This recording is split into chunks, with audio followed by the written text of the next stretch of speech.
Hello बच्चों, आज हम बात करेंगे क्वांटम फिजिक्स की एक ऐसी थ्योरी के बारे में जिसका 100 साल से चली आ रही डिबेट का एंड हो गया है। 100 साल की जो डिबेट है क्वांटम वर्ल्ड की, है ना, वो आज पूरी हो गई है। और क्वांटम फिजिक्स के तीन बड़े धुरंधर कहे जाने वाले लोग रहे हैं: एल्बर्ट आइंस्टीन, नील बोर और प्लांक। और यहां पर फाइनली नील बोर के लॉ को फाइनली एक्सेप्ट कर लिया गया है। अब ये थ्योरी जो है करंट अफेयर में आपके पेपर में बन सकती है।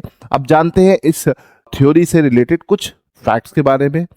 100 साल पहले क्या डिबेट चालू हुई थी उसके बारे में। ठीक है, देखिए, अगर हम बात करते हैं तो आज से 100 साल पहले सॉल्वे कॉन्फ्रेंस हुआ था 1927 में, जो कि क्वांटम मैकेनिक्स के ऊपर था, और जिसमें क्वांटम मैकेनिक्स के बड़े बड़े साइंटिस्ट जिन्होंने उस जगह पर सम्मेलन में पार्टिसिपेट किया था।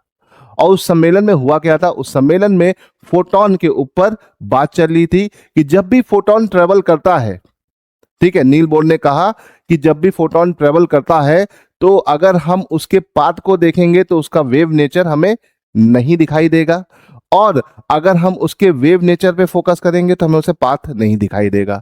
तो इस बात पर एल्बर्ट आइंस्टीन ने इस चीज से डिसएग्री कर गए और उन्होंने कहा नहीं, ऐसा नहीं हो सकता है। अगर हम वेव और पार्टिकल पाथ को देखना चाहे तो दोनों एक साथ देखे जा सकते हैं।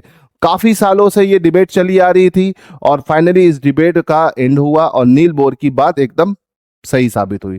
देखिए, अगर हम बात करते हैं फोटोन की, तो फोटोन जो है या लाइट का सबसे छोटा पार्टिकल है, इसका डुअल नेचर होता है। ये पार्टिकल के फॉर्म में भी ट्रेवल करता है एंड वेव के फॉर्म में भी ट्रेवल करता है, और इसके डुअल नेचर को हमने ले रखा है। ठीक है, हम इसको स्टडी करते हैं डुअल नेचर के फॉर्म में। तो ये बहस शुरू हुई थी 1927 में। हम उसके पार्टिकल का पाथ ट्रेवल देखना चाहेंगे तो हम कभी भी उसके पाथ पर अगर फोकस करेंगे तो वेव नेचर हमारा एलिमिनेट हो जाएगा, उसकी प्रॉपर्टी वेव की नहीं दिखाई देगी। और अगर हम उस फोटोन को एज अ वेव ट्रेस करने की कोशिश करेंगे तो उसका पाथ हमें नहीं दिखाई देगा। तो यही चीज आज के टाइम में प्रूव हो चुकी है। ठीक है, चाइना की यूनिवर्सिटी ने इसको प्रूव कर दिया है, इसे ध्यान रखिएगा।